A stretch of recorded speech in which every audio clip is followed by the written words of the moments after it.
Welcome back to the Advanced Wisdom Series. I'm Richard HAASNOOT, and I'm your host for this series. My goal is to help you live more of a wisdom-inspired life, and I'll be doing that by sharing wisdom quotes with you, followed by specific suggestions that you can do in your life to live more of a wisdom-inspired life. Now, the wisdom in this series comes from three God-realized enlightened avatars that I have studied the most: Krishna, Jesus, and Paramahansa Yogananda, all of whom are God-realized enlightened avatars, which means they know God. So when they speak or write, we are reading and hearing the wisdom of God.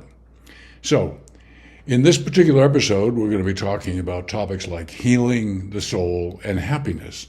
So, let's get into this. First quote: "The ultimate healing that must be sought is freedom from the contagious disease of spiritual ignorance." Weren't expecting that, were you? The enervation of soul expression, the diminishing soul expression, which is the root of all other ills. So what we're saying here is that when we are spiritually ignorant, and another perspective on that is when we are living our lives guided by our ego instead of our soul, that is the root of all evils and all ills. And when the more we understand about healing, the more you understand the great wisdom in this particular statement. So, how do you overcome spiritual ignorance? Well, give you some quick suggestions. First, seek knowledge and wisdom. Okay?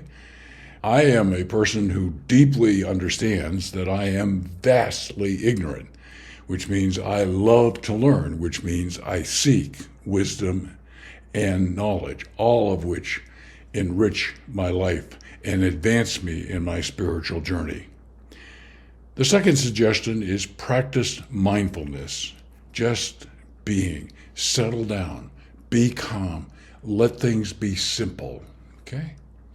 And the last one is, and this list is a lot longer, but I'll share these three with you. The last one is practice compassion and love. Now, what's that mean? What's compassion? Compassion is relieving the suffering of others, serving others, helping people in need, okay? The second part of that is love. God is love, okay? The Beatles said it best: all you need is love, okay? Love is an extremely powerful spiritual practice and being. It's almost beyond words as I sit here and say this. We think we all know what love is, but love that's being talked about here is unconditional love. Love for all that is, with nothing expected in return. Okay? Let's get into the next quote. "The Hindu scriptures describe the body as a product of nature, capital N, with 6 defects of delusion. It's born, it exists, it grows, it changes, it decays, it's annihilated. Most human beings nevertheless expect permanent happiness from this impermanent body." Okay? This body that we're in now is a temporary living space for us. When we reincarnate, let me back up. When we die, we leave this physical body behind, and our 2 other bodies, our astral and etheric body, move on to a different plane. And when reincarnation happens, we reincarnate in a different physical body, the blueprint of which is embodied in the soul and other aspects of the reincarnation process. Okay? So, how do we achieve happiness if that's the case, and we're in this impermanent body? How do we achieve happiness? Well, I'll give you some suggestions. At the top of the list is gradually let go of your ego and let your soul take over the guidance of your life. That happens gradually and typically over many, many, many lifetimes. But let's focus on now. So how do you achieve happiness in the mortal body? Well, a practice that is extremely powerful, far more powerful than the words suggest, and that is cultivating gratitude. Gratitude is I have a book called Ultimate Happiness, Best Proven Western and Eastern Insights about how to be happier today.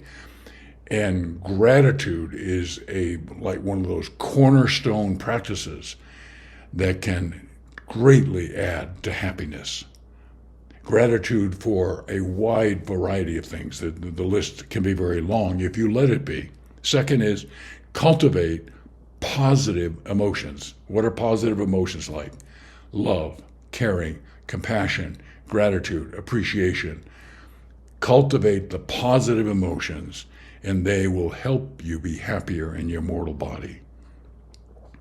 And third on this list is find meaning and purpose. I cannot underscore this enough, at least in my own life. My meaning and purpose in life has changed a number of different times. In this final stage of my life, my meaning and purpose are to help people around the world to live more of a wisdom-inspired life, which is what I'm doing with this, and to serve humanity. I've written 3 new books which will be released in the coming years, all of them in service to humanity with not one penny of it going into my personal checking account. A life of service is a high life, a high meaning and high purpose, but you can establish your own that gives meaning and purpose, kind of when harnessed to willpower, help make very positive things happen. Okay, let's move on to the next one. And this is calling it as it is, I guess I should say.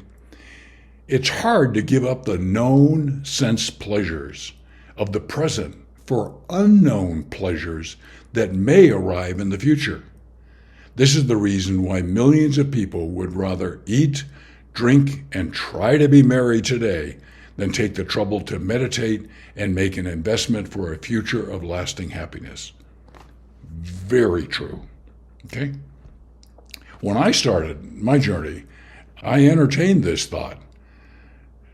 Okay, am I giving up all this that, occasionally makes me happy, blips of happiness here and there, but not a continuous everyday sort of happiness experience?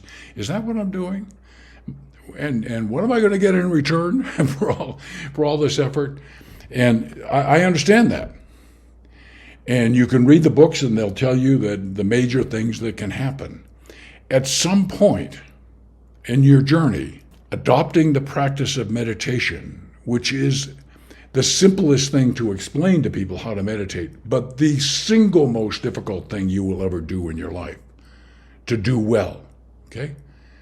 It takes time, it takes practice, it takes commitment, being mindful, letting things settle, being present. What comes from that could be a whole nother series of videos in here, okay? So how do you develop soul-guided happiness, not ego, which is described here? Well, you start by connecting to your inner self, like your intuition. Intuition is the voice of our soul. Our soul is that spark of divinity that's in all of us. So connect to your inner self. Do the inner work through meditation. Follow your intuition. As I said, intuition is the voice of your soul. And again, cultivate gratitude and appreciation.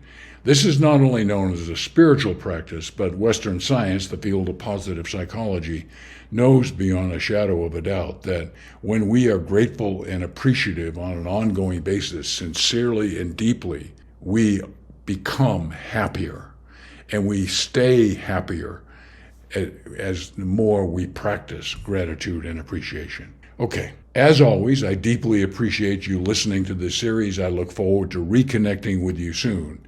And thank you very much.